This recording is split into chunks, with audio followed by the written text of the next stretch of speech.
తెలుగు ఇండస్ట్రీలో అనుకోకుండా స్టార్ కలిసి వచ్చి మంచి హీరోలుగా ఎదిగిన వారిలో ఒకరు నాని. అసిస్టెంట్ డైరెక్టర్గా వచ్చినప్పటికీ అష్టాచెమ్మ చిత్రంలో హీరోగా తెరంగేట్రం చేశాడు. తర్వాత వచ్చిన సినిమాలు పెద్దగా విజయాలు సాధించకపోయినా నటన పరంగా మనోడు బెస్ట్ అని చెప్పాలి. గత సంవత్సరం మారుతి దర్శకత్వంలో వచ్చిన భలే భలే మగాడివోయ్ చిత్రం నాని జాతకాన్నే మార్చేసింది. తర్వాత కృష్ణగాడి వీర ప్రేమగాథ, ఈ మధ్య రిలీజ్ అయిన జెంటిల్మ్యాన్ చిత్రాలు మంచి విజయాలు సాధించడంతో నాని స్టార్డమ్ పూర్తిగా మారిపోయింది.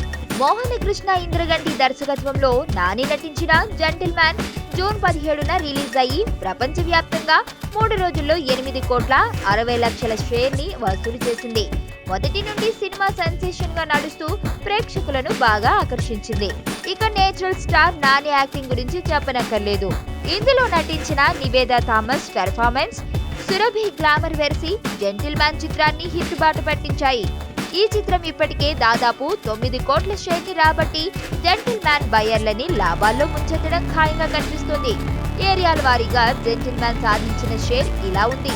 నైజాం 3.34 కోట్లు, సీడెడ్ 0.04 కోట్లు, ఉత్తరాంధ్ర 0.83 కోట్లు, గుంటూరు 0.68 కోట్లు, ఈస్ట్ 0.57 కోట్లు, కృష్ణా 0.62 కోట్లు, వెస్ట్ 0.47 కోట్లు, నెల్లూరు 0.21 కోట్లు, మొత్తం 7.76 కోట్లు. మొత్తం మీద వరల్డ్ వైడ్ గా 8.60 లక్షల షేర్ ని సాధించింది 3 రోజుల్లో.